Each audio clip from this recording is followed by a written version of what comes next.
Welcome to the very first Whitespark Weekly. This is going to be a new video series that I'm producing, and every week I want to come up with a really quick video that just gives you some information on one local search tip or tactic or a specific topic.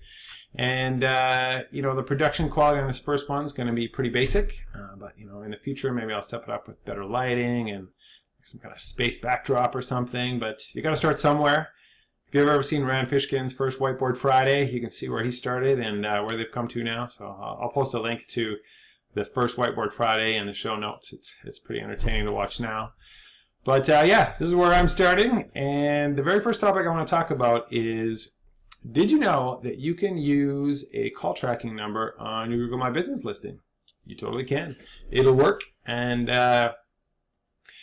you have to do it in the right way. So I'm going to sort of talk about this. I'll give you an example of how we did it, and let's talk about it first. So let me just see here. What's that doing over there? Get back over here. Hi, there's me. So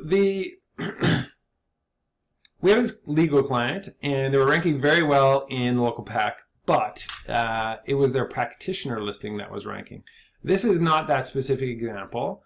This is just another practitioner listing that is ranking. So in this case, the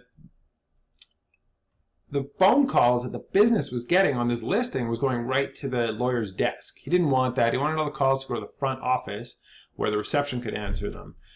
So they were happy to get all those calls coming in, but they just needed a better way to manage them. So what we thought we would try is we would edit the listing in Google My Business, and we would edit the phone number. So what we did is we replaced the primary phone number with now the office line, but then we put his real number in as the secondary line under additional phone.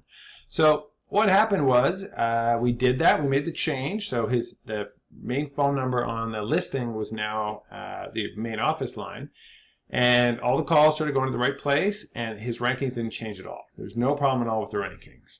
So that was a big success. We even took it to the next step where we then also changed his business name. So instead of it being his practitioner name, we changed it to the business name, and that stuck as well. So that's interesting on its own. But taking that to the next level, you could use that same concept to use a call tracking number. And a call tracking number on your Google listing is far more valuable than the metrics in GMB Insights, clicks to call.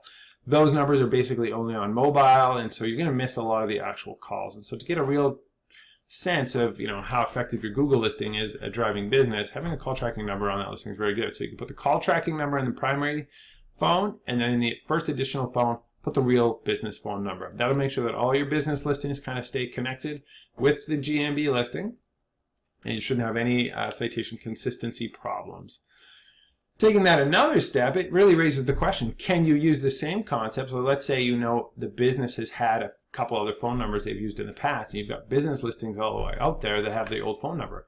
Well, it's an interesting thought that you got the primary number up there, and then in the secondary numbers, these two spots, if only Google gave you more, there's only 2 additional spots, but you could put most frequently used other phone number into spot 1, most frequently used other phone number into spot 2, and still keep all your citations connected to that listing. So it's almost like a quick fix for citation audit and cleanup if you just have those phone numbers. So this is probably a good tactic that any business could use to potentially pull in more citations, give themselves a little bit of a prominence boost. But more valuable, I think, is just using this idea, this concept, to use a call tracking number on your Google My Business listing. And we've done that with another client, also a legal client, and doing the call tracking thing, no problem at all with the rankings. So that's my first tip. This is my first Whitespark Weekly call.